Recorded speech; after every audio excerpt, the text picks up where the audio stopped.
en décembre, un journal très connu a publié un article avec des statistiques démontrant qu'une majorité de Français reviennent à ce qui est essentiel, veulent revenir aux principes fondamentaux de la famille, alors que toutes les institutions de ce monde aujourd'hui sont secouées. Il n'y a plus aucun endroit sur la planète où tu peux aller te cacher et te sentir en sécurité.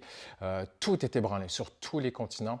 Et les gens s'en rendent compte et les gens semblent vouloir même se replier sur la famille. C'est Dieu qui a créé le concept de la famille. C'est Dieu qui l'a pensé. Peu importe l'état de ta famille aujourd'hui, tu as une famille. Tu as une famille. Si tu n'as personne au monde, eh bien, tu as la famille de Dieu, tu as des proches, tu as quand même des amis. Et c'est 21 jours spéciaux pour prier pour nos familles. Donc, c'est tiré d'un texte aussi dans Josué, chapitre 24, et on a un petit livret que j'aimerais te présenter aujourd'hui pour t'aider, pour t'accompagner. On le distribue gratuitement à l'Église Paramétropole sur nos campus. Ça s'intitule « Ma famille et moi, nous servirons Jésus ». 21 jours de jeûne et prière, donc 21 pensées pour 21 jours de prière. On va aussi publier une pensée chaque jour sur les réseaux sociaux et tu peux aussi le télécharger en PDF gratuitement sur notre site internet monéglisedeparis.fr ou tu googles Église Paramétropole, tu trouveras ça, c'est super facile. Donc aujourd'hui, j'aimerais amener cette pensée tellement importante du contexte dans lequel Josué a dit « Ma famille et moi, nous servirons l'Éternel ». C'est devenu malheureusement parfois un peu banal, un peu cliché dans certaines familles chrétiennes évangéliques aujourd'hui. Je me souviens quand je voyageais beaucoup, un jour j'étais hébergé dans une famille chrétienne et puis c'était paradoxal, pour moi c'était ridicule. Je le dis avec amour, mais il y avait cette immense télé dans le séjour et juste à côté il y avait un tout petit cadre sur le mur sur lequel il était écrit « Ma famille et moi, nous servirons l'Éternel ». Et puis je voyais toute la famille qui était assise devant la télé, qui regardait des séries qui n'avaient ni queue ni tête, des choses de violence, même de sang, tout ça. Et je me suis dit, c'est devenu religieux, ça a perdu son sens, ça a perdu sa profondeur.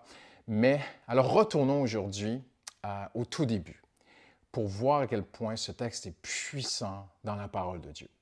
En fait, Josué, sur la fin de sa vie, il convoque les anciens d'Israël, tous les responsables, c'est une grande assemblée solennelle.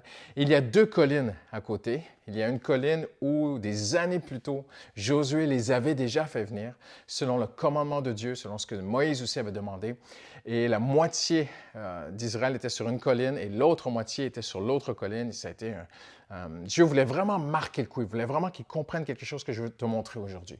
Et la moitié vont proclamer les bénédictions de Dieu dans Deutéronome 28, et l'autre moitié vont proclamer les malédictions de Dieu. Et il y a aussi, Dieu a demandé qu'on puisse ériger de grandes pierres, en fait, sur lesquelles on doit écrire les tables de la loi. Et le peuple les voit, et donc Josué va conquérir Canaan avec le peuple d'Israël, et à la fin de sa vie, il les fait revenir là, et il leur dit ceci, « Il faut que vous preniez une décision. Est-ce que vous allez vraiment servir Dieu ou non? » Et c'est là où il le dit. Il dit, en effet, « Car ma maison et moi, nous avons fait notre choix, nous servirons l'Éternel. » Qu'est-ce que ça veut dire pour toi et moi aujourd'hui? Ça veut dire qu'en fait, on prend souvent les choses de Dieu à l'envers, surtout la prière. On se met en tête qu'on doit prier, qu'on doit convaincre Dieu de sauver nos familles, de toucher nos enfants, d'aller chercher notre mari qui est loin de Dieu.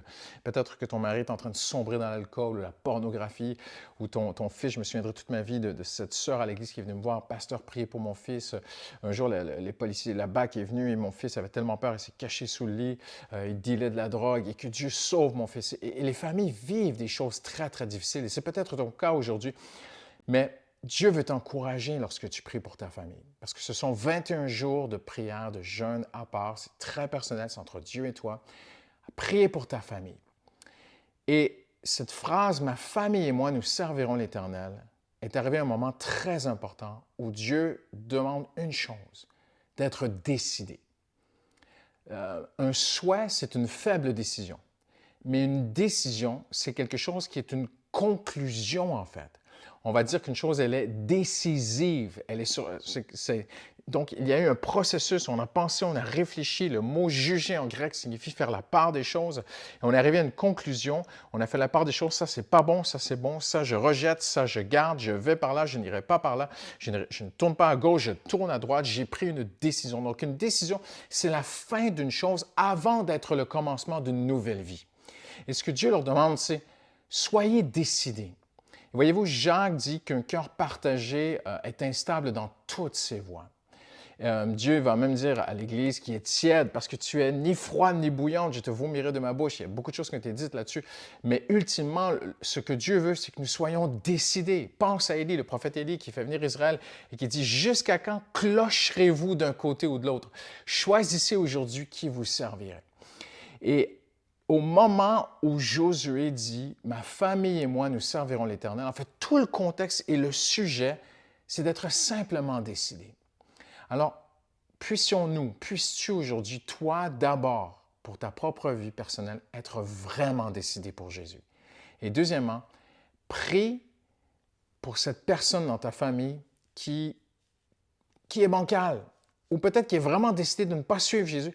Prie simplement que cette personne devienne décidée pour Jésus. Je ne parle pas de grandes déclarations, je parle d'une décision à tous les jours, tous les matins qu'on se lève. On a besoin d'être décidé pour Jésus. Et ce qui est extraordinaire, c'est lorsqu'on prend cette décision, eh bien, le Saint-Esprit vient dans notre vie. Dans l'Ancien Testament, ce n'était pas comme ça, mais aujourd'hui, en Jésus, c'est comme ça. Lorsque tu es décidé pour Jésus, le Saint-Esprit vient dans ta vie. Toi, tu prends ta décision. Tu dis, Seigneur, je veux te suivre, mais tu n'as pas la force. Et même juste après, dans le texte, tu liras Josué 24, c'est extraordinaire. Juste après, dans le texte, Josué dit, vous n'y arriverez pas. Et il avait raison. C'est impossible sans la puissance du Saint-Esprit. Eux ne l'avaient pas, mais nous l'avons. Et si tu ouvres ton cœur à Jésus aujourd'hui et tu dis, je veux te suivre, le Saint-Esprit va venir dans ta vie. Et si tu pries pour tes enfants, qu'ils soient décidés le jour où ils vont prendre une vraie décision, ton mari, ta femme, ton père, peu importe la personne de ta famille pour qui tu vas prier pendant ces 21 jours, si tu dis, Seigneur, je prie que cette personne arrive à être décidée pour toi, eh bien, le Saint-Esprit va venir et lui donner la force. Et ça, c'est la fidélité de Dieu. Tout ce que Dieu demande, c'est que nous soyons résolus, que nous soyons décidés. Je termine avec Daniel, ce fameux Daniel, le fameux jeune de Daniel. La Bible dit que Daniel est arrivé à Babylone, c'était un adolescent, mais il avait résolu dans son cœur. C'était une résolution. Une résolution, en fait, le vrai sens du mot résolution, c'est une conclusion. C'est que Daniel a fait la part des choses. Et alors que tu pries pour quelqu'un aujourd'hui qui est loin de Dieu, prie que cette personne puisse faire comme le fils prodigue. La Bible dit, il entra en lui-même. Voyez-vous, les décisions légères sont les décisions qui sont prises rapidement. Ne prends jamais une décision rapide, surtout pour les choses de Dieu ou le mariage avec qui tu vas te marier ou des décisions de vie. Prends le temps. Une vraie décision, c'est une conclusion. Ça vient suite à un jugement. On a pris le temps de faire la part des choses. Et puis après, nous sommes résolus. Daniel avait résolu dans son cœur de ne pas se souiller, de vivre pleinement pour Dieu. Et ça, c'est tout le contexte autour. Les collines sont autour d'eux, des collines de décision. Abraham a été là à Sichem. C'est là qu'Abraham a pris la décision de bâtir un autel pour Dieu. C'est là que Jacob a bâti un autel aussi pour Dieu. C'est là que Jacob a dit, Dieu, l'Éternel sera mon Dieu. Et c'est là que Joseph a voulu être enterré. Il a dit, ramenez mes ossements d'Égypte et qu'elles soient enterrées là. Au lieu de décision, rien n'est plus important qu'une vraie décision réfléchie, sincère, déterminée pour Dieu. Et cela, Dieu va l'honorer. Alors que ce soit pour toi aujourd'hui ou pour quelqu'un pour qui tu pries, prie cette puissance de décision. Voyez-vous, Dieu est extraordinaire. Lorsqu'on prend une décision pour Dieu, eh bien, Dieu le voit, il nous prend au sérieux. Dieu considère nos décisions parce qu'il nous a créés avec un libre choix. Donc, lorsqu'on fait un choix pour lui, et c'est ce que Josué leur dit mot pour mot, il leur dit « choisissez ». Et lorsque tu prends cette décision pour Dieu ou que tu pries pour quelqu'un qui arrive à prendre cette décision pour Dieu, eh bien, les engrenages, les mécanismes du ciel se mettent en route, les grands rouages de Dieu se mettent en route. Tu n'auras même plus besoin de demander à Dieu de te bénir. Il va te bénir. Parce que c'est ce que Deutéronome 28 dit, l'Éternel te bénira. Mais il faut d'abord que tu sois décidé.